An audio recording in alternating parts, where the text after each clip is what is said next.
Fishing like a local isn't just about catching fish. It's about connecting with the environment and the people who call it home. It's about hearing the stories and traditions that have been passed down for generations and sharing unforgettable moments with the people you meet along the way. Fishing like a local is having an experience that stays with you forever. And with Fishing Booker, you can experience it too, no matter where you are. Discover your next adventure on Fishing Booker. I'm Erica Lynn, and we all know the ocean is the most demanding environment on Earth, consistently testing the reliability and durability of our equipment. When you spend as much time fishing as I do, you know that reliable gear is essential for staying on the water. This is why I went with the Abyss battery to power my trolling motor, electronics, and outboard. The guys at Abyss Battery are rattling the saltwater industry by manufacturing performance marine batteries specifically designed for sonar, outboards, trolling motors, and electronic fishing reels. They're also Bluetooth compatible, so I found checking battery statuses right on your phone while you're out on the water is a huge game changer. To learn more about why Abyss batteries are used by the pros and factory installed by premier boat builders, visit abyssbattery.com.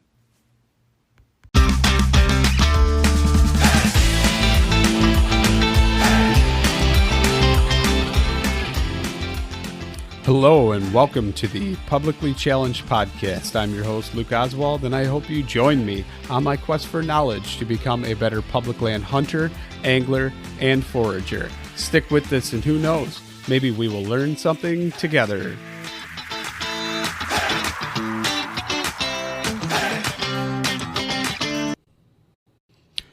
All right, real quick before we get started on the show, I'm just going to talk about Treeline Academy. You've heard me say it. I can't even tell you how many times.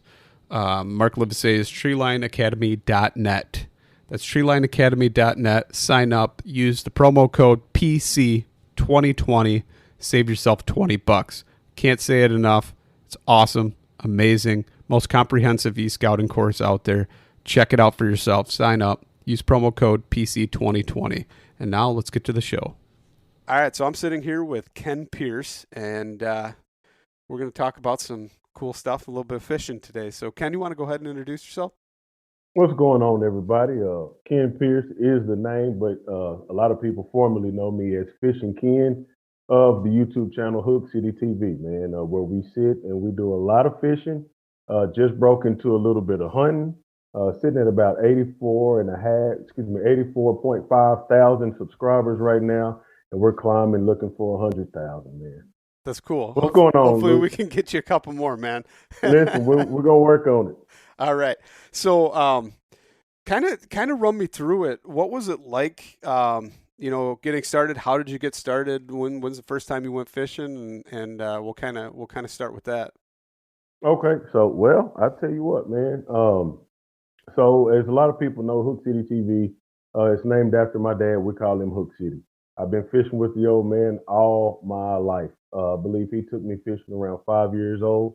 And I'm from Fort Worth, Texas. So my home lake is Lake Arlington, on the east side of Fort Worth, Texas. So that's where we call cut our teeth, in the fishing game. And, we did a lot of bank fishing growing up, a lot of bluegill, a lot of catfish, crappie. We were seasonal crappie fishermen at that time. So we believed in crappie season, catfish season, things like that, before we matured and really learned this fishing game the way we have today. But yeah, we started, man, 5 years old, catching whatever would bite. And I'm sure a lot of people can attest to that. Sometimes you go out, you just get whatever wants to bite. That's what I'm setting the hook on. And that's what we did. We caught crawfish as well.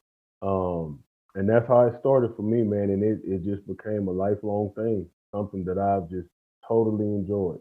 No, that's great. I mean, I can remember a bunch of different times where I went out fishing with my dad. And to this day, one of like the memories that sticks with me the most, and one of the best times I had, my dad I was sick at school. So my dad came and picked me up from school, and he was like, "Hey, man, they just stocked this lake with trout. I know you don't feel good, but you think you're up for doing a little fishing?" Of course. Everybody loves early dismissal, man. And so I was probably, it had to been like probably around 8 years old. And he took me out, and I sat on the dock and just maybe slightly feverish. I don't even remember, but I truly remember that moment and just catching a bunch of trout with my dad, and it was really cool to just be there with like me and him. Pretty neat to have that memory, and pretty neat that it Right. stuck with me. You got anything cool like that? Is there anything that's special that sticks out in your mind, or? Man, I tell you what. So again, we started at 5, and we were the guys that would sit on the bank, and I always say, man, if I could make it, a couple hundred yards out there, I know I could catch the fish like the guys in the boat do. One of my fondest childhood memories is we bought a two-man boat. We call them Bass Busters, and I might have been, I don't know, I would guess 8, 9 years old, 10 years old, somewhere in there. And man, we finally were able to get out on the water, and there's a big wall on Lake Arlington, and it's probably, I'd say, about 300 yards from the bank, that we had always looked at. And we finally got this two-man boat bought, and we went across the water with two paddles and a trolling motor. And a little 12-volt battery. We went across there, man, with our catfish gear, and dropped right down. This was, when the catfish were actually spawning, and that's when we learned that the catfish like to spawn on this concrete structure on this wall.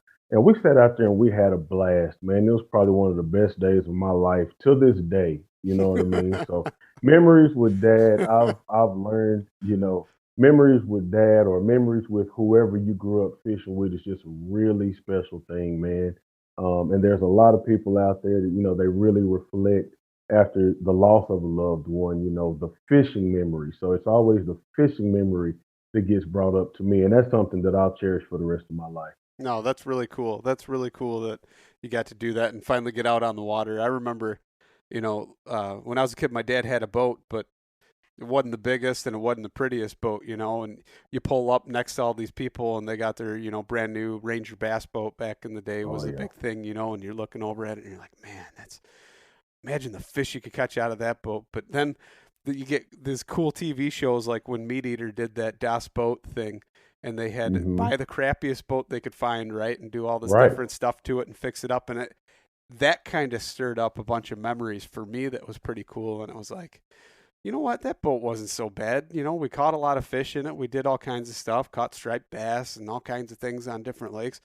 That was a pretty good experience. So, Right. it's different how like your perspective changes as you get older, and you kind of just have more reverence for some of the things of the past, even though you didn't much care for them at the time. It's pretty cool. Right. Well, man, I tell you one thing that I learned. So our first big boat was it was a 1985 Raycraft, 17 and a half foot boat. Beautiful boat when we bought it.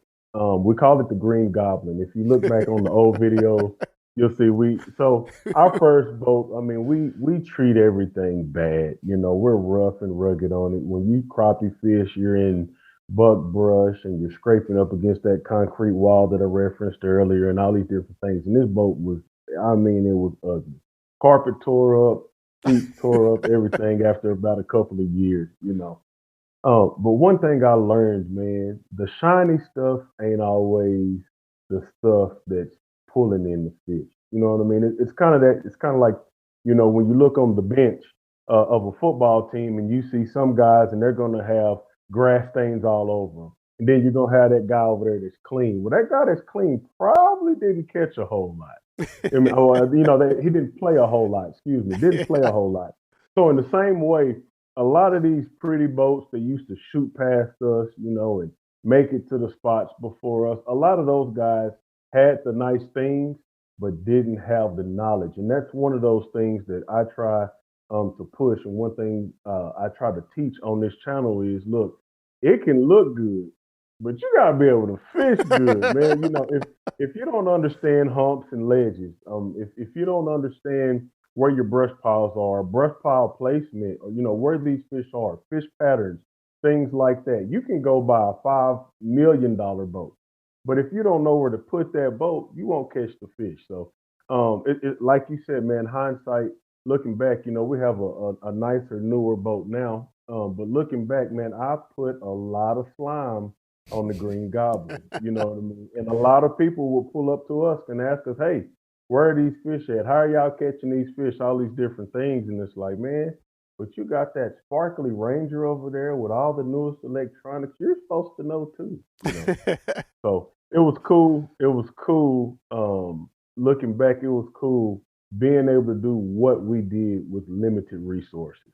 So, but that's the beauty of it, man. It really is the beauty of it because it allows your mind to really roll, to go and to find out what are these fish doing? How are they doing it? Why are they doing it? Where are they doing it? And sometimes when you got all that pretty stuff, you get caught up in it. Just like live scope now. A lot of people get caught up in live scope and don't get caught up in the biting fish, the aggressive fish. Boy, that's a whole nother story. We can go on that forever. So you kind of mentioned some things there that I kind of want to get into then. You talked about, edges and brush piles and all that kind of stuff. So let's kind of break it down into, we'll say like, we'll call them bait fish or, smaller game fish like crappie and bluegills and stuff like that. So when you're trying to target them, like my problem is I can go out and I can catch a mess of bluegills, but I'm not catching the big ones. So, right. And, I've seen enough of your videos. I know that you're getting on them and you're getting on them honey holes. So let's kind of talk about that a little bit and kind of break it down into all those brush piles and edges you're talking about. And how do you look for them beforehand? Like before you even get to that lake, what are you going to look for? And then what are you identifying once you get there? All right. And we're talking about with bluegill or crappie or both? We could do both. Because it's two different things. Okay. All right. So we'll start with bluegill. All right. We'll go with bluegill. We'll go bluegill. Okay. So starting with bluegill, I'll tell you, man, one of the things is, in the spring and in the summer, when the water starts to warm up, everything starts to spawn, it seems like, in fresh water, especially down here in the South. So the first thing we look for is beds. That's what we look for when we're catching these bluegill. I don't fish bluegill all year long. I fish them during their spawning season because I'm a natural crappie fisherman, but I will stop to fish bluegill. So a lot of times, so there's two different issues down here on the places that I fish bluegill. Some of these places, they have a lot of rocky bottom to them and some don't. So of course we always want to look for a harder bottom. That's the kind of stuff I won't be able to tell until I'm looking at my down imaging or my side imaging. Another thing that we always want to look for is weed edges. Bluegill always want to be near weed edges. So I always tell people in my videos that don't have side imaging, you're going to do a lot of fan casting, but you need to be throwing towards these weed edges. Now, what we use, I don't use slip cork and hook or what they call bobber or anything like that when I bluegill fish. So what I'll do is I'll use a 1/16 ounce jig head, number 4, number 6 hook. It really doesn't matter, but smaller is the better. With a smaller mouth fish like a bluegill. And what I'll do is I'll throw to these weeds, I'll let it hit the bottom, and then I'll crank it back slow. It's a bottom technique. And that's how we locate these bluegill if we don't have side imaging. Now, with side imaging, I would drive around these weed edges, basically the edges of the lake, period. And what I'll look for on side imaging is what looks like craters. If you ever see pictures of the moon and it has all those little different craters everywhere, that's what we're looking for on side imaging. Some of the old fishermen will tell you can smell them, especially when you're dealing with the red ear or the what people call shell cracker, which is all in that sunfish family.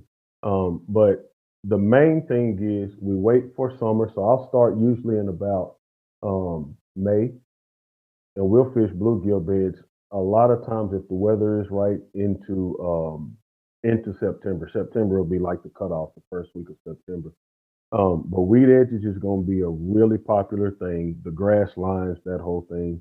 Hard bottom, anywhere where there's pebbles, I always tell people, because what they do is they make these beds and they want that hard bottom. So I'll look for that kind of gravel on the banks, because a lot of times if it's on the banks, it'll extend out into the lake the same way. That makes sense? Absolutely. Yeah. Okay, good deal. So that's what I look for in the summer months with the bluegill. Crappie is a little bit different, man. I've really become a student of crappie fishing, where I follow these things all year long. So it's just not a summer thing. It's, summer, winter, fall, spring. And that just comes to understanding what they're doing and why they're doing it, right? So, um, wintertime, a lot of people say, oh, the crappie go deep. Well, they do go deep, and they go deep for two reasons: warmer water and for forage, bait fish. Same thing happens in the creeks. Why the creeks? Again, everybody's going to say, well, why the creeks? Well, because the water is going to stay warmer longer in the creeks, or it'll warm up faster in the creeks. A lot of people don't know that at a certain temperature, shad begin to die, right? So they'll run into these creeks seeking the holes, the deep holes. You hear people talking about fishing deep holes in the wintertime. And of course, your crappie are going to follow right behind them. So that's a quick little breakdown of winter fishing. Now, when we go from winter into the spring, now they're thinking about spawning, right? So a lot of times we want to look in the tops of trees, depending on how big your lake is, because there's a difference there. But I like to try to find the dirtier water because the dirtier water again is going to warm up faster. You're going to find them on the banks. As you go deeper into the spring, earlier in the spring, they'll still be in the creek. They'll also be on laydowns, shallow laydowns, shallow brush piles, things like that. So that's what I'm looking for in the spring. Again, these are just quick breakdowns. I mean, I could go deep into this stuff. This is just the little patterns certain times a year. So actually, after you come out of the spring, you go into the fall. Excuse me, you go into the summer, which is your post spawn, right? So again, that's a whole nother book you open up. So a lot of times when they're done with their spawn, they're going to go to docks. They're going to go back out into the shallower brush piles. When I say shallower, I'm talking under 15 foot a lot of the time. Um, and that's going to be a lot of your post pond kind of stuff. Now into the summer, they'll start to hit your deeper brush piles. Like right now here in Texas, it's really weird. They're really scattered in North Texas. You go east, you can find them in their normal summer patterns, which is, following creek channels on timber. So that's like the popular thing to do now with live scope and things like that. So after that, you go into the fall where it's usually a free for all. Find some place to go, brush pile, tree, rock pile. It doesn't matter. They're everywhere and they're feeding. They're hungry. They're acting crazy because they're feeding up for the winter. Then you get into the wintertime and you can go right back into the creeks or you can go right back into deep water. So again, quick breakdown, for anybody that has any further questions on that. But that's the quick breakdown on the four seasons for me, where I start. So, you kind of talked about like the structures and stuff. What are you like looking for that structure? Are you looking for like trees sticking out of the water? I mean, depending on the lake, there's a lot of different stuff. I know in Texas, you got some of that down there, especially if you get around like Lake Fork or something like that, to where Yeah, your East it, Texas Lake. yeah, it's nothing but structures sticking out of the water there. Yeah, Are you we call casting it. casting next to that then, or what are you trying to do? No, so a lot of the fishing that I'm doing is vertical jigging. Okay. So we're getting right on top of these fish and dropping down. Every now and again they'll get finicky. And you do have to do a little bit of pitching. Shout out to ACC crappie sticks real quick because that's what I use. I've been using ACC crappie sticks for a while. So when I'm vertical jigging, I'm usually using a 12-foot or a 13-foot ACC crappie stick, and we're just dropping right down on these fish on standing timber. Now, the thing about standing timber, for those that don't have electronics, of course, you're going to have some timber that is not sticking out of the water. And that's the stuff that fishermen like me love because everybody wants to fish the stuff they can see that's visible. But when you get into the live scopes, and if you're good with your 2D or down image and things like that, then you start to fish the stuff that's barely under the surface. Any good crappie fisherman will tell you, I like to fish the stuff that's barely under the surface, and then some of the things that are standing but are fully submerged as well. So I fish a lot of standing timber. We also fish a lot of submerged brush piles. That's a really big one at my home lake. There's really not any standing timber in that lake. So when I got really serious about crappie fishing, there wasn't a whole lot of visible stuff to fish, which makes you have to learn electronics, which is a good thing, though. It really is a good thing because The visible stuff is the visible stuff, and the things that are submerged, it makes you better at. Bridge columns is another big one that a lot of people don't talk about. In the summertime, number one, it's keeping you cool. You're in the shade, you know. And then number two, those fish they love to stack up on bridge columns. Well, man, there's so many different types of structure that I fish. At the end of the day, I tell people don't be a one trick pony because the day that they're not on that bridge, you just had a bad day fishing because you didn't know where any brush piles were, you know. Or if they're not on the brush piles actively feeding, then hey, let's run over here to the dam, to the riprap, and see if we can catch them off the bottom with bottom techniques, you know. So um, again, there's a lot into it, but there's multiple ways to fish. My number one way is vertical jigging. I do like to cast that fish, especially when they're finicky. When the boat shadow scares them away, you know, you got to stand back off of those fish. Kind of like we did in the Mr. Crappie Classic last year. You know, those fish were finicky. We were fishing clear water, and if we got within 30 foot of them, they were gone. Hmm. So we spot locked 35 foot away, use my 6.5 foot ACC, cast over to them, and that's how we would get them to bite. Nice. Yeah. That's Yes, sir. because I've kind of noticed that. Like, I mean, there's been times where we've been crappie fishing, you're vertical jigging, you know, on that structure is something sticking out of the water type, you know, trees or whatever, or brush piles. hmm And even like, you know, it seemed like you'd think they'd be there in the spring, but then all of a sudden you see all these other people and they're doing it too. And you're like, you know, we just had a lot of rain and it's higher up and, you know, where the drainages are coming down into some of the lakes and Right. started casting into the mouth of those drainages. Next thing you know, we're just pulling them out left and right. And it's like, okay. Obviously, they wanted a little more cover than what that could offer. They were up into the weeds. Right. There was like butterweed and some different things, fireweed or whatever it was. I think it was butterweed and some other things that were like sticking up out of the water, and they were just sitting right up in there. So it was like, Yeah. okay, a little bit different. They wanted some different structure there and wanted some maybe some warmer water or something because all the rain kind of cooled it down. I'm not sure what that would have been, but A lot of oxygen. And anytime you have anything that has a lot of runoff, it's putting a lot of minerals into the water. So your bait fish are coming. Well, if the bait fish are there, here come the predatory fish, your crappie, your bass, your bluegill, your catfish. So that's one I like to see fresh running water. Kind of going back to what you were talking about on the fish being in the grass, especially in the spring. If you can find cattails, if you find, I always say, just any kind of green leafy vegetation, they will actually spawn on that stuff. And a lot of people argue with me about this, and it's like, dude, I've watched it. You know what I'm saying? I'm one of those kind of people. I won't say it unless I know. I won't share hearsay. I'll only share my experiences.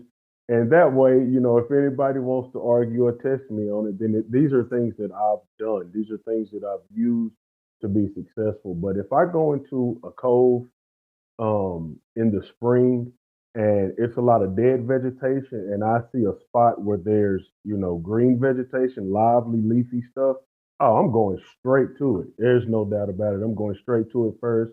Those fish will spawn in that stuff and you can get on them good. nice. So let's kind of talk about the cooking aspect a little bit then. We'll kind of Oh, roll into man. that. So, Come on. crappie or bluegill, what's your favorite? Man, that's hard, man. That's like saying, man, that's hard. Let's That's like rewind saying that. steak or Let's go. ribs. Let's go back before that. We'll go back before that Okay. then. You're catching them. What are you doing with them? You're going to keep them on a stringer? You're going to keep them in a live well? Or are you going to throw them Depends on the directly on time of ice? year. Depends on the time of year. Summertime. If we're fishing, if right. I mean, if we're fishing in the cooler months, I can put them in a live well, keep the live well going, recirculator going. They're going to live. You know what I mean? So I'll have the fresh fish. If we're dealing with the summer months, they're going straight on ice. Nobody wants mushy fish, you know. And especially here in Texas, you know, we're sitting at like 89, close to 90-degree water temps right now. You put that fish in the live well, recirculator or not, he's not gonna make it. Well, not if you put a bunch of them. I'm looking for 25 when I go You're fishing. gonna catch a That's limit, the right? limit here in Texas. I'm looking for 25. I don't keep as many fish anymore now that I'm full time YouTubing, because I go fishing so much. So I don't need that much fish all the time. When I still had a full time job, as well as YouTube, then that meant on my off days I was going fishing. Usually one of those two. And yes, I was keeping my limit if I caught my limit. We eat a lot of fish in my family, man. So to go back between, I tell you what, I think I'll go with bluegill. I Bluegill. really will. I'll go with bluegill. They both fry up really nice. The difference is with me and my health, I've been trying to do less frying. And crappie, they just tend to fall apart more when you try to blacken them or grill them. But that bluegill, he's just he has a different texture to him. It's a little He bit still firmer of a tastes. meat. Yep. He's a little exactly Yep. right. He's a little firmer of a meat, and he blackens without breaking apart. I don't want scrambled crappie, so I tend to blacken my bluegill and grill my bluegill. My dad and I go back and forth on that one, and he's a big crappie guy. Like his thing Yeah, is crappie fishing and walleye fishing, and never did it. really, Man, I'm working on it this year, man. I am. all right. But yeah, so like that's his thing. That's what he loves to do is crappie fish and walleye fish. He used to do a lot of bass fishing, like in the '90s or whatever. He'd fish a lot of tournaments, but it still wasn't like what he was passionate about. But he did it just because he liked doing it. Right. Um, But yes, him and I go back and forth, and I'm like, man, I tell you what. He's like, oh man, the crappie are biting real good. Let's go out. And I'm like, yeah, I'll go out. But I'm telling you right now, I don't need to keep a bunch of them because I'd rather eat a bunch of bluegill. So Right. Right. especially like I've got some health things to where I try and fry them in different oils. I try not to use certain oils, and Mhm. I can't put too. I keep a lot of grains out of my diet, so it kind of Right. eliminates what I can bread them with. So if I'm breading them or like Mhm. cornmeal or something, I can only eat a little bit of it, and then I don't use any flour or anything like that. So Right. I can't have wheat. So it kind of really limits me what I do. So I kind of like doing things like you're talking about, like trying to blacken it or bake it in the oven and make like a Right. poor man's lobster with the butter and There you garlic go. and a lime wedge and stuff like that. So what's your like favorite way to kind of go about it now that you're doing like the healthier Oh man. standpoint? Let me just say that before the whole healthy thing, and don't get me wrong, I'm not strict on it. I'm a big dude, man, and so I got a lot of fighting to do when it comes to that. I am a cornmeal eater.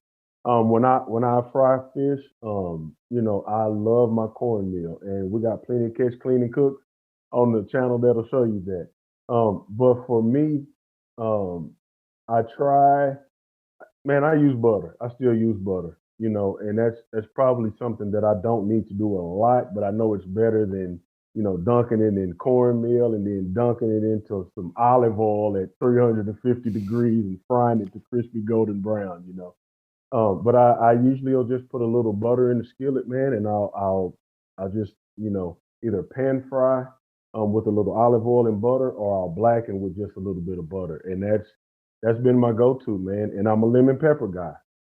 To me, you cannot beat lemon pepper on fish. Have Especially if you have a little half a lemon and squeeze a little half a lemon in there. Once that fish is almost, fully done, fully blackened or grilled or however you got it going, squeeze a little lemon on top, and good. I tell people all the time.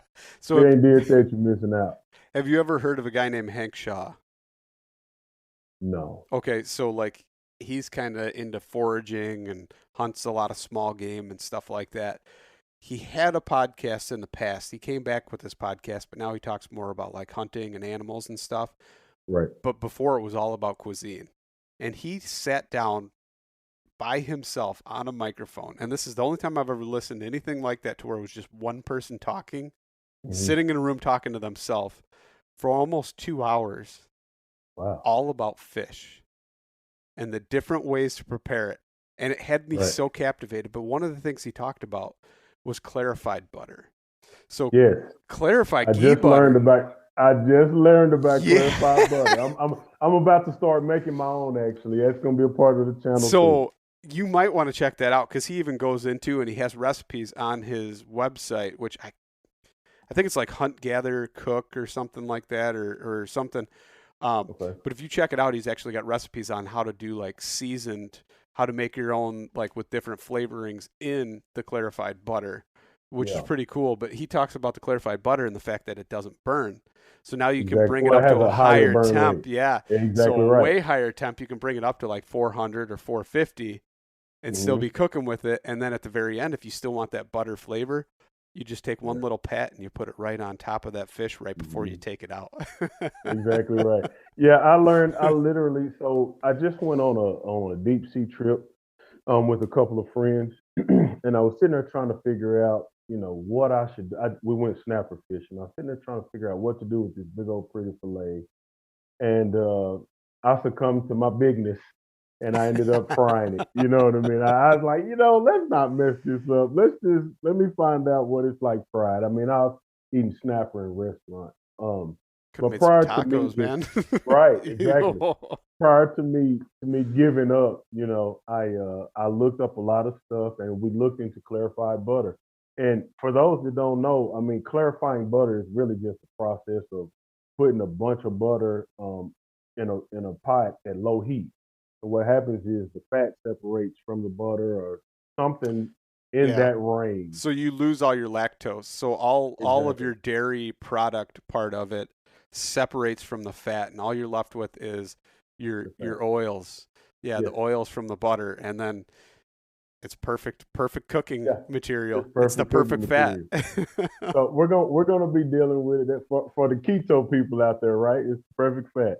So we'll be looking into that more. I still have let's see, we caught snapper, we caught kingfish or king mackerel and barracuda. So I'll probably be doing a little bit more grilling. And I'm gonna be using some clarified butter for sure.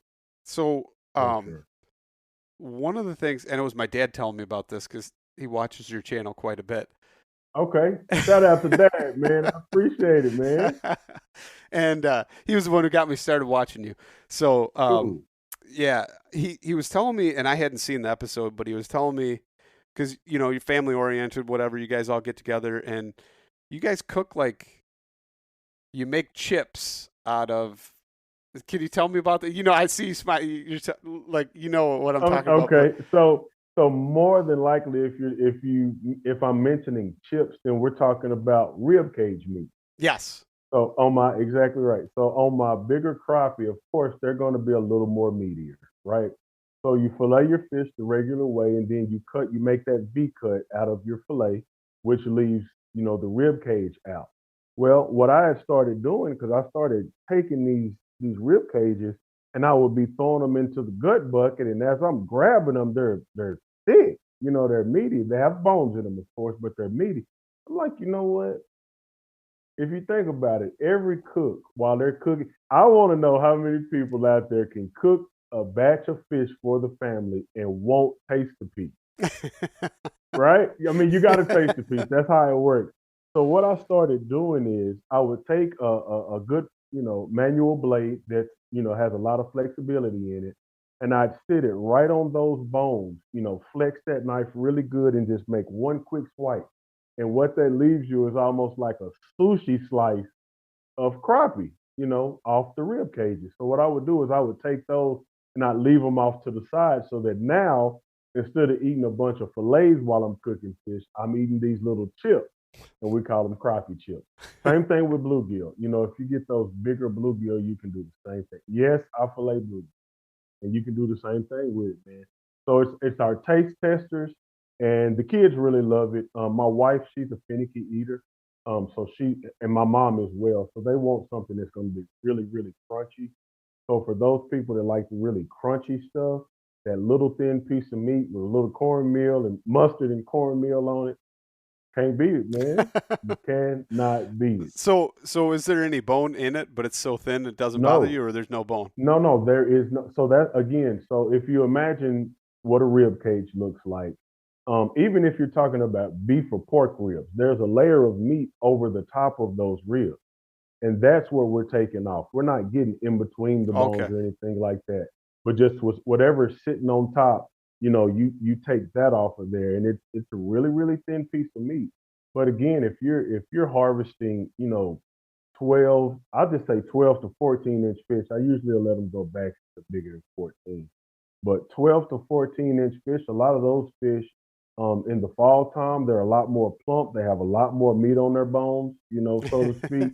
And you can get that thin piece of meat off of the top of that rib cage really easy, man. And it is a delight, for sure. Nice. Nice. So that's something I had to ask you. I wanted to know about it a little more Yeah, because he man. told me about it and I never saw the episode or whatever. So it was kind of something I needed to know. Right. Well, I tell you what, we'll have to look in the Catch, Clean, and Cook playlist. It's somewhere in there for sure. It might even be. Let's see. I did a tutorial on filleting. Man, this video might be 3 or 4 years old. I'm wondering if that's where he saw that I don't know. He's been on that watching for a while. tutorial. I'll tell you that. He's been watching for a while. So Man, tell Dad I said I appreciate it. So let me say this real quick, man. We call it growing the show, right? So that's what support looks like when we're growing the show. So what that means is somebody tells somebody else about the show, man. And it's as simple as that. So what happened is I was able to reach your dad, which is a blessing in itself, and I thank him for the support on the channel. But listen, he likes the videos enough to tell you about it. So without him even thinking about it, he helped me grow the show. Because if you hit the subscribe button, I just made a 2-for-1 off of your dad watching these videos. You know what I'm saying? I get it. So we call it growing the show, man, and that's what we're trying. That's what we're doing to get to 100,000, man. We want to grow it organically, and we want to grow the show for people that really do like the video. You hear about people buying views and all this kind of stuff. It's like I want people that enjoy fishing, that enjoy hunting, and all that kind of good stuff, man. And enjoy watching me and my dad. You know what I mean? Yeah. Those are the people that I believe will stay. You know what I mean? And that, man, that'll continue to support. And I like to pour into those types of people, man. I really do. So I got to ask you, what's the barracuda taste like? I haven't tasted it yet. It's What? still in the freezer right now. So man, I live such a busy life, man. God, I'm always on the run. We had a family come down. Shout out to my sister. She's now my new sister in Christ, Tamika, and her husband Marco. They're actually moderators when I go live every Thursday night on my channel. So they came down for their anniversary to fish with us, and we went and got some of those big old bluegill. Um, and she came down. We did a whole lot of fishing, 2 days of fishing, and I'm just being a good host. So I mean, that week it's like it just flew by. You know what I mean? And then when I finally get done, I'm back into editing, and then man, I got to make another video. So things happen so fast, and coming home and throwing out fish is just not in the program most of the time, man. So I'm gonna get that barracuda. I know looking at it, it doesn't look bad. Our guy Lane Palmer, shout out to Lane Palmer. He said that you know, he likes it better than the snapper sometimes. It is a darker meat fish. It kind of reminds me, um, I'm trying to think, man. It's not that snapper is a really white fillet. That that barracuda, it's just a darker. It's just I don't want to call it an oily meat, but it is a darker fillet. It is a little bit darker fillet. And then we have the mackerel, and that thing is, I mean, you can tell that thing is oily. So I'm probably gonna be wrapping a piece of bacon around him and throwing him on the grill for a little while. See if we can get him to taste good. So I'm excited about it all. I need to make sure I got the camera out, man. So are you gonna make some tacos or something with like a citrus slaw Yeah, or something man. out of the barracuda? Yeah, I'll probably do that, man. I'm pray for me that I do not try to fry this doggone barracuda. It looks good, man. It looks good, and it's one of those things. I don't have a lot of it, so it's like don't mess up the barracuda. Yeah, Don't do it. you might have to get So something to practice with first. I might pull out some bluegill fillet. That's what I was gonna tell you earlier when you started talking about cooking bluegill. So I do have a new idea. I had a subscriber hit me up on one of my bluegill videos a while back, and he had mentioned, I think he said he was in the Northeast or something, but his grandmother used to boil bluegill fillet. Now check me out though. He said boil them in crab boil. Okay. So like Now, boil them in exactly, butter. I did exactly what you just did. I kind of looked up in the sky and that little light bulb went off up there, and I was like, wait a Poor minute man's now. Don't lobster, be, right? Yeah, I hey, get it. well, yes. Yeah, so I thought about it, and I actually have some redder fillets in the freezer. And I said, you know what? I'm gonna try that. I mean, at first you think boil, and when you think boil, you don't think of a lot of flavor. You boil noodles, you boil eggs, you don't boil meat. You know what I mean? So I sat there and I thought about it for a while, and I said, well, if I don't use a whole lot of water. Make sure I got a good amount of crab boil in there, maybe a little butter, maybe a little lemon, and it might come out really good. My mind is saying these fillets are gonna firm up really fast. They might even curl up, and we might even get a poor man's lobster kind of deal out of it. So we're gonna see, man. I visited Wisconsin. Um, was that last year? Yeah, that was last year. I think it was last February. And they have this little ugly fish. It almost looks like a frog. I wish Like a dog, not a dogfish, but Burmit. Oh shoot, burbot, I can't. burbot, something. Burbot, Yep, yep, burbot. yep. Yes. Okay. And so we actually saw one swim under our little ice hole, and I'm looking like, whoa, what was that? It's like it was a burbot. It was like poor man's lobster, and I was like, really? I said, well, how do they prepare it? And he says, well, they boil it in Sprite. And I said, Okay. what? Like, wait a minute, we ain't gonna be wasting no good soda to be messing up no fish. But they said that, that's what they do. They boil it in Sprite. And I said, man, next time I get up there, I'm gonna eat some Sprite fish. I got to try that out, man. So and I might even do it with like I said, a bluegill or so I think bass are nasty. Black bass, largemouth bass. I tried it one time and I said, but that might be a fish that you could boil in something different. I know a lot of My people crab boil. are gonna hate this, but smallmouth actually tastes pretty pretty good. Listen, man. I hope we don't get crucified for talking about eating bass. A bass is safe in my boat. I promise. I catch him. It's cool when there's a big one on the line. Matter of fact, I've been catching them all summer.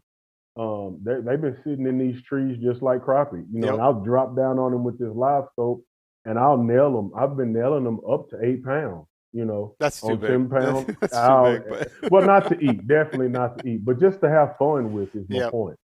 But if I caught, I don't eat bass. God knows I don't. But as far as for the purpose of making the video, you know what I mean? Of course, I wouldn't waste it. I would go ahead and eat it. My dad will eat it, if I don't like it. But either way, maybe you talk about a beautiful fillet, man. I filleted this bass out, and I mean, I had little hearts in my eyes. It was just a beautiful fillet just sitting there. And I filleted him out, and I said, "Wow, this is gonna be good." And he was, I don't know, he might have been about a 3 pound bass or so. So I ended up having to chop him up, to not have a just gigantic fillet, and I fried him, of course. And I bit into it, and I was like, "Man, I think I'd rather eat gar than eat this again." And gar is not bad as long as it's hot, by the way. See, I've never eaten a gar, and we used to. My buddy used to use them for fertilizer. Oh man, yeah. we Goodness. never used to. I mean, we catch them. Like I've been jogging and I'll catch them and I'll let them go, or half the time they break my line. But Right. you know what I mean? Or but the only time is when we're bow fishing. We used to get some every once in a while, and he'd actually take them and he'd actually use them for fertilizer in his garden. He's got an amazing garden, so. Yeah, listen, I get it, man. I really do. I have a buddy that has a really nice garden as well, and that's what he grinds up the fish scraps a lot of times. Yep. The heads and whatever else, and he adds it into his garden, and he has beautiful, leafy greens, cauliflowers, and everything. Yeah. But so I got to ask you, what do you like? What's your plans for the future as far as fishing goes? You gonna like take up fly fishing, maybe try something like that? Do anything? I'm open to all of it, man.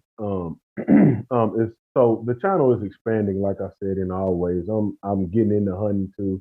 But as far as fishing, I want to continue to push the sport of crappie fishing. I love crappie fishing. I will do some fly fishing if invited. I'm probably not gonna just take out and do that on my own.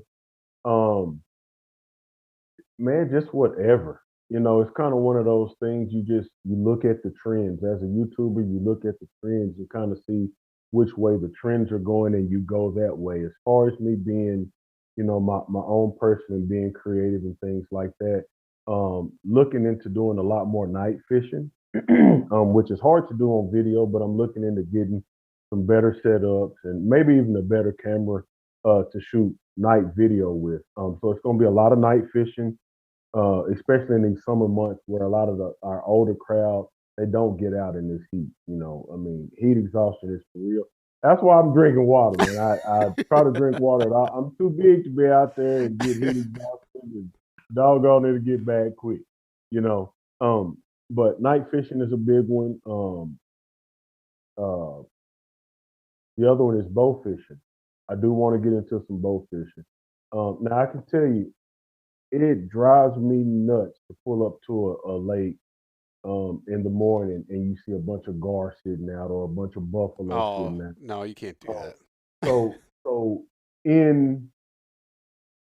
in doing the bow fishing, I kind of want to share the right way to do stuff because I don't think a lot of people share that side of it. I see bow fishing videos. Hey, bam, I got an alligator gar. Bam, I think we can shoot catfish in Texas now. So got a big old catfish, and got a big old gar, got a big old buffalo. But it's like, man, what's like besides just the fun of it? We never see what these people are doing afterwards with their catch. And that's what I want to show. I want to show that for centuries, people have been, uh, shooting or catching buffalo and eating the ribs. So when you eat a buffalo, you eat the ribs. You fry them, of course. Um, but buffalo ribs, I've heard, are one of the best pieces of fish ever among all fish worldwide. So I want to show me harvesting a buffalo, and how to prepare the ribs. You know what I mean? Um, of course, catfish. You can smoke a catfish, you can grill a catfish, you can blacken a catfish. Matter of fact, I just did a blackened catfish video. So things like that, man. Carp, I'll probably leave alone.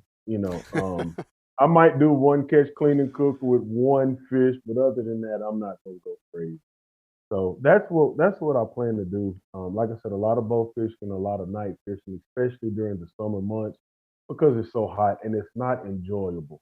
You got 5 mile an hour wind, but it's 100 and next to Hades outside.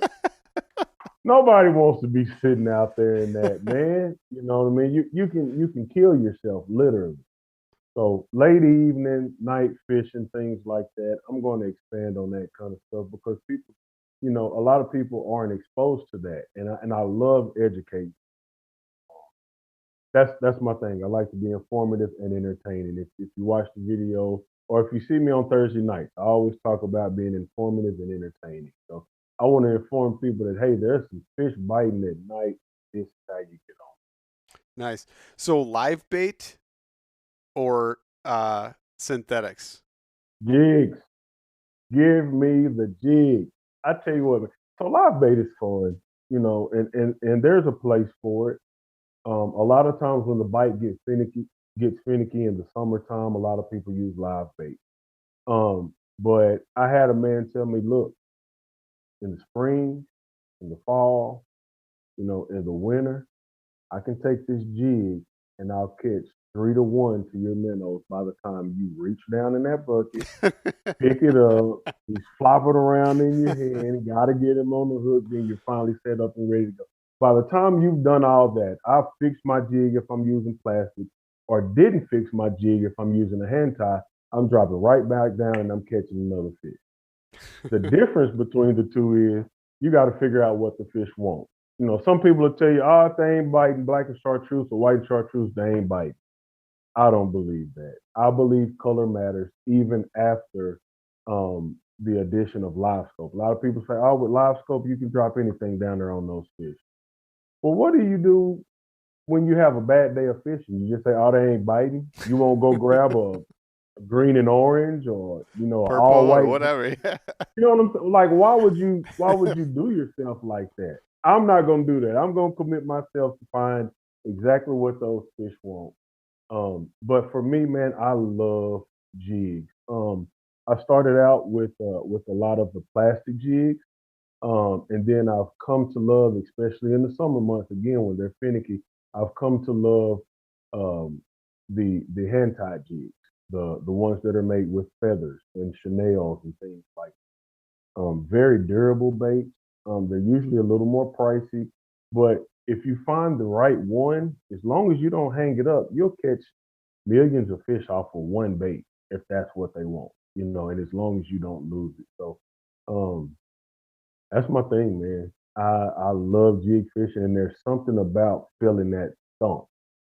You don't always get a thump with live bait. A lot of times I tell, because I have did a little bit of guiding, but a lot of times I always tell my clients there's going to be just pressure. They're going to nick at it, and that's just them, especially in the summertime. Again, finicky. They're just going to nick at that bait, and you'll feel that rod tip just bounce just a little bit. But then when they make up their mind and they commit, they're going to grab that bait, and all you're going to feel is pressure or that rod tip going down. And that's when you want to set your hook. Otherwise, you're just going to lose a bunch. And that's fun. But if I can feel a thump, that hook on that fish, man, that's something. If they figure out how to put that in a can and sell it, oh man, I'd be a rich man. I'd be a rich man. So let's talk about hunting a little bit. I'm kind of curious. Come on. As an adult, you got into hunting, right? Mhm. Did you have any mentors, anybody to help guide you along? You Oh learn it on man. your own. How are you going about it? I tell you, man, God has blessed me, man. For years I wanted to hunt. And I know people, I have family members that hunt. But it was, never really just brought to us like, hey, let's go hunting. But I tell you what, man, and man, I don't want to get too long winded. Shout out to my man, Cowboy Roy. So we call him Cowboy Roy. His name is Demetrius. He's a pastor over here in Fort Worth as well. Met him, man. He's been a brother since, but I met him about 2 years ago, maybe a little over now. And we had a mutual friend from high school. One of my buddies in high school, he was his at this time it was his youth pastor. And he called me one day. His name is Donald. Donald called me and said, "Hey man, my pastor man, he watches. He found out I know you through Facebook. He saw the Facebook friends and everything. He said, man, he would be so excited if you gave him a call, man, because he watches your channel." Okay, I call him. Mutual friend. If Donald says he's cool, he must be cool. You know. So I called him. We hit it off, man. We talked, and he said he wanted to learn how to fish. I said, all right, I want to learn how to hunt. He said, well, man, I'm a hunter through and through. Let's do it. So that was the mutual agreement. And again, he's been a brother ever since. But um, he's a big time hunter. He took me on my first ever hunt. We went dove hunting for the first time 2 years ago in September. Had a blast. I'm excited about this September as well. Um, then he introduced me to a guy named Sheldon Lovelace, who is big in the outdoor industry. Shout out to Sheldon. Hooked up with him, and that's where I did my very first hog hunt with my dad. We were in a stand in a blind, doing that. And then, man, one of my new friends, Seth Green of Cutters and Curls Outfitters, he's a thermal hog hunter. And man, listen, I tell you what, I'm trying to figure out now how I'm gonna sneak and buy this $4,000 thermal and my wife not know about it. Because It's for the show. I mean, I'm ate up. It's for the What'd you show. say? It's for the show. It's for the show, Think about right? it. It's all for the business, baby. You It's could all for use the the thermals for the water for when you're gigging frogs or finding flounders or something, right? correct, So correct. there you go. You're right. So I mean, there's a lot. You know what? Thank you, Luke. That's a lot. There's a lot of things we can do with that. But man, I tell you, I was ate up, man. Stalking these hogs in these corn and wheat and cotton fields, Milo fields. Man, it is crazy. I think I have one or two videos on that now. I got more to come. Um, but man, that is fun. You know, hunting again, it's a different experience. So again, I'm a student of crappie fishing. So when I jumped into this crappie fishing, and I really focused in on it. I was in my late 20s when I said, okay, I'm figuring out crappie fishing. I keep seeing these people on Texas Fishing Forum and Facebook and all these different places, and they are killing these crappies on the same exact day that I was out there. Yeah. You know what I mean? And it's like I got to figure out what's going on. So shout out to his name is Pat Trahan, aka Sacalat Pat, is what they called him. He's one of the guys that answered the first call, man, and he showed me crappie fishing. But not to get too far into that. But I turned into a student and I soaked up everything. I read blogs. I listened to people all everywhere. I went to seminars. I mean, I was ate up. In the same way, that's what's happening now on the hunting side of things. The problem is, it isn't just bluegill and crappie. Now you got hogs, you got doves, you got turkey, you got deer. Oh my goodness! It just it goes forever. Then you You know get what I into the mean? western, and you get into elk and Oh, bighorn sheep and mountain predator goats. hunting, Yeah. rabbit hunt. You know what? Let me say this. I forgot one person in this 2 year hunting journey. My man Mandel Featherston of Featherston Outdoors. He has a YouTube channel as well. He is from Virginia and he's a big rabbit hunter. He rabbit hunts with beagles. That might be, man, that's up there for me. Rabbit hunting is a blast. It's a social thing. Of course, you got to be quiet, but not on the level of deer hunting or hog hunting. And you're not worried about them, grabbing your scent, being upwind or downwind, and all that kind of stuff. You let these beagles go, and I mean, Mando has some incredible dogs. And I'm a dog lover. I love to watch dogs work. And when I saw these dogs working through these briar patches and under these cedar trees and flushing these rabbits and running rabbits for hours, um, I loved it. I absolutely loved it, man. And I'm thankful for my man, Dimitri, aka Cowboy Roy, that he took me dove hunting because that was the first time I learned how to swing a shotgun. Well, in the same way, I got to swing the shotgun when I'm shooting at these rabbits. You know what I mean? So it kind of went hand in hand, and it was cool, man. It was a lot of fun. So rabbit, dove, and hog is probably my main three right now. Were you that big into guns before that? Or No, I was afraid of guns, man. see, and now Um, so so a lot of times fear comes from ignorance, right? yes. And we don't want to use it as a bad word, but ignorance just means not knowing. And growing up, I had a cousin that had an accident with a gun, and from then on, I was like, well, shoot, if they can accidentally kill people, I'm out. You know what I mean? Besides me playing with my BB gun, and with nobody taking me hunting, I just didn't do it. I was ignorant to the fact on the safety of guns. Well, after taking courses, and going out with seasoned veterans, seasoned hunters, and understanding my safety and how to unload guns, just that whole thing, man. I'm not ignorant to the fact anymore. You know what I mean? And I don't have a problem with them with them anymore. That's right. I'm ready to grab them, get loaded, and let's go do our thing, man. Let's go hunting. So I'm thankful for the guys I mentioned, man, because they helped me in more ways than just putting food on the table. They helped me psychologically to not be afraid of a tool because that's what a gun That's it is. is. It's an inanimate object that a person has to dictate what it's going to do. Exactly Yep.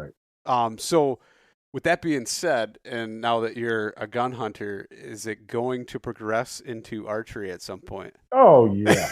So we plan on. I'm ate up, man. I'm telling you, I'm all in. So me and Dimitri we're talking about So I've never taken a deer. And absolutely love venison, love deer meat. So this year we're planning on. He's really doe heavy at his ranch, so we're talking about getting a doe this year, and doing it with a crossbow. Now I know a lot of people are against crossbow. We're gonna start slow. Listen, I'm gonna put my training wheels on, and then we'll work into the recurves and all that different kind of compounds and all that. But yeah, that's what I want to do. That man. I keep hearing like there is nothing greater, than being 20 yards away from these animals, 25 yards away from these animals, and you're being so still and you're being so quiet, and you want to make the perfect shot, and he's waiting on me to get buck fever. He thought I was gonna get it with the hogs that we've been harvesting, but it's like I love it. Don't get me wrong, but I don't know. There's something calming about it for me. Now, listen, I get in front of my first 8 point. Who knows? I might get the shakes. I don't know. But as of right now, I like the psychological battle because and I've missed. Oh my God, I missed my first hog a couple of months ago, and it That's just all right. tore me apart. Tore me apart. I mean, I called Sheldon. I called Mandel. I talked to D 2 or 3 weeks about it, and it was so funny because I was so distraught. You know, number one, I always want to make a good, clean, ethical shot, and missing is it bothered my soul, and I completely missed this hog, and it's because I rushed my shot and I pulled. I know exactly what I did. I know how to fix it, And since then, I've been hunting some more, and I've harvested more hogs. But man, I don't want to be good at anything. I want to be great. Like I want to put my all into it and be great at it. You know what I mean? And boy, missing tore me up. I mean, I couldn't go to sleep the next night, man. It was funny. So with that though, like you talked earlier, you said you're going to progress into it. Honestly, Mm-hmm. just getting people out there so they can experience that, whether it's a crossbow, whether it's a rifle, recurve, Mm-hmm. compound, whatever they want to use. I don't care. I just want to see Right. them get out there. I'm not going to judge them. I may give them a little bit of crap later on as they evolve Yeah. into a different hunter, but at Yeah. first, it doesn't matter. Get them Get out there, out there. get them that experience, because I'll tell you, I don't get that feeling from fishing as much. It's more so Okay. soaking in the scenery and the sunrise and the Mm-hmm. sunsets that God's like painted that beautiful picture, right? Yep. And that in its way is motivating and captivating, and you feel it. You feel that energy from looking at that and soaking it in, and just imagining, wow, this is the beauty that's been bestowed upon us as humans. Yes. But when you get into those like big animals, big game, and you have Mm-hmm. to try and figure them out, you have to get in close. You have to play the entire strategy on them, right? And get it to where that sense just right. They've walked past you. They don't know you're there. You Yes. make your move on them. You make the conscious decision to take that life. Mm-hmm. At that point, there's a feeling that rushes over you. It consumes every part of you. It feels like just a feeling has washed over you. Like you realize that you've been created and those things have been created for you to do that as well. And Mm-hmm. that is a powerful, powerful feeling and experience. And I can't Right. wait. I can't wait for you to get that because Listen, I, it I is haven't got it amazing. yet. Yeah, And I tell you what, so I feel like you just kind of explained that, not buck fever, but somewhere in that realm. I feel like you just took me to that. so You the know what I buck mean? fever, that's different, right? That's the nerves, that's anticipation, that's the Exactly self right. doubt, all of those things that work up to that.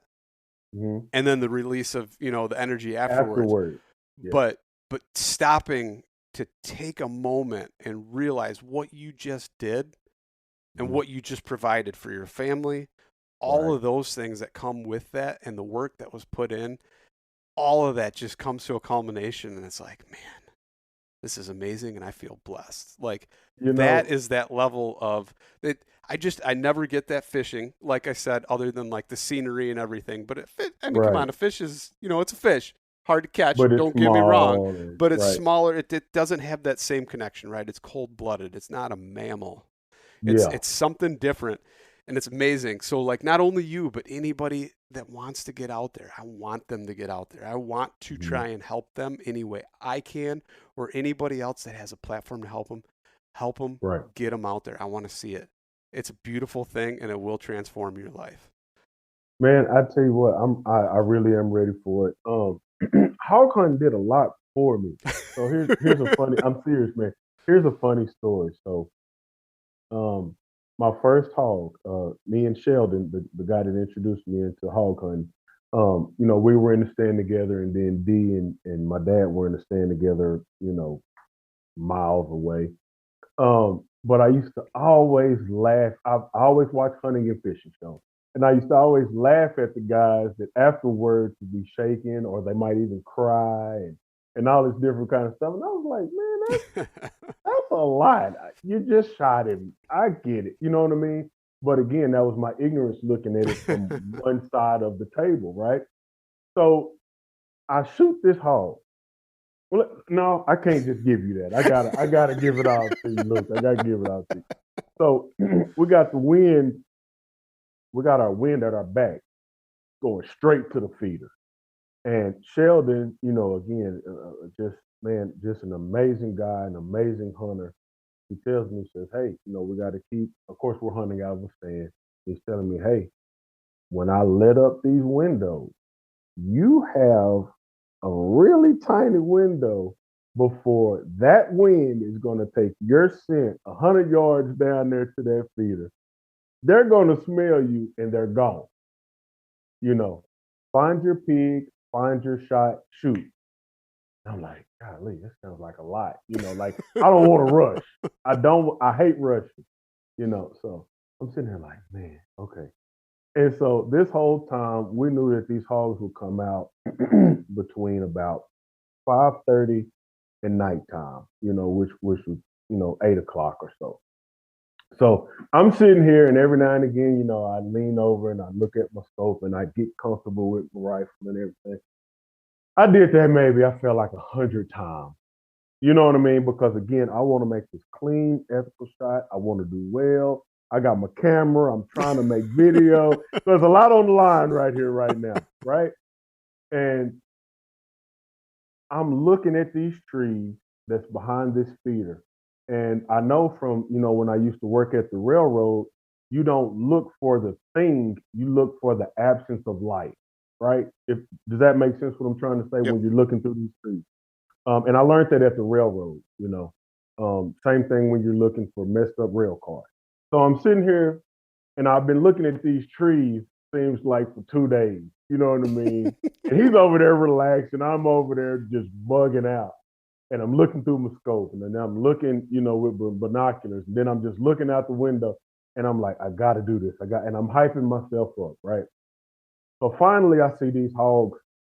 I see the absence of light in this tree line. I'm like, ho, there go those hogs, and they come around the side, and we slowly open up the window, and as we do, I stick my rifle out, and a hog will come out to the edge of those trees. He'll throw his nose up in the air, and he goes right back. I said, "Oh God, we ain't had this window open for 10 seconds, good. You know what I mean?" And they're already on to it. So it was probably a group of about 15 hogs, and so two more walk out, throw their nose up, go back. And so I'm sitting here, aiming, trying to, because everything is moving, everything's going Mm-hmm. fast. It's almost dark. And I'm like, I'm not shooting unless it's a good shot. But he told me to hurry up. And I just got all this stuff running through my head. And so finally, a little red sow, she steps out just a little bit too far.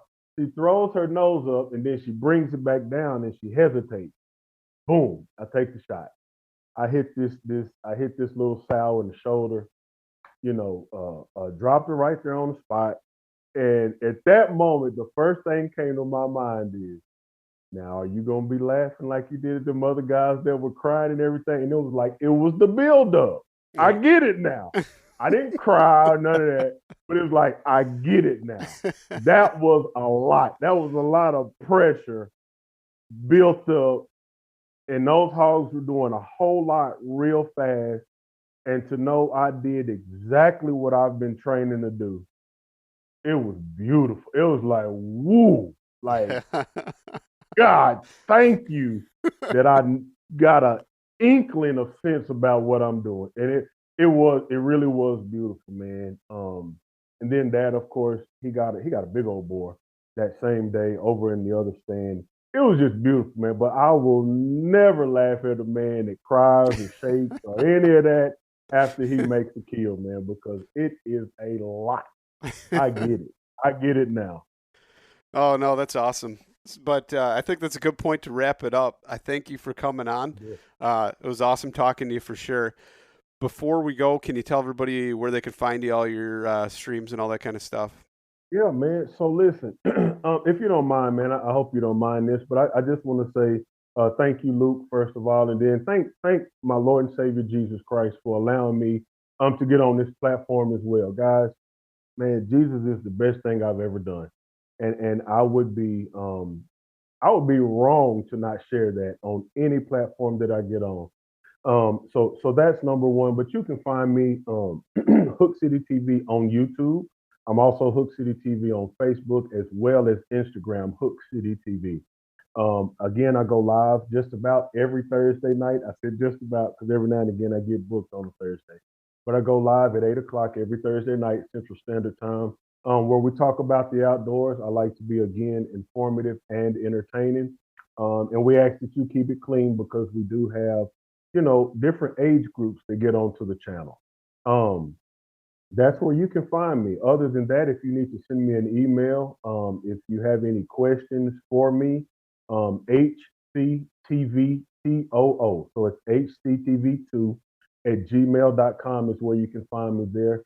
And I like to always say, man, that there's no stupid questions. If you got a question and you need answers, and that's concerning hunting, fishing, or the Christian faith, what I like to do is I like to tell the truth. If I don't know the answer, I've been blessed to be around a lot of good hunters, fishers, and then fishers of men, Christian brothers, pastors, preachers, and teachers that can help us get the answers that you need. So we'd love to have you. Again, we're trying to grow the show, 84.5 thousand subscribers, and we are making it to 100,000 real soon. That's awesome. Faith Family Fishing, Hook City TV. Thank you so much, Ken. It's been awesome talking to you. You take care, man. You too, man. Thank you for having me on, Luke.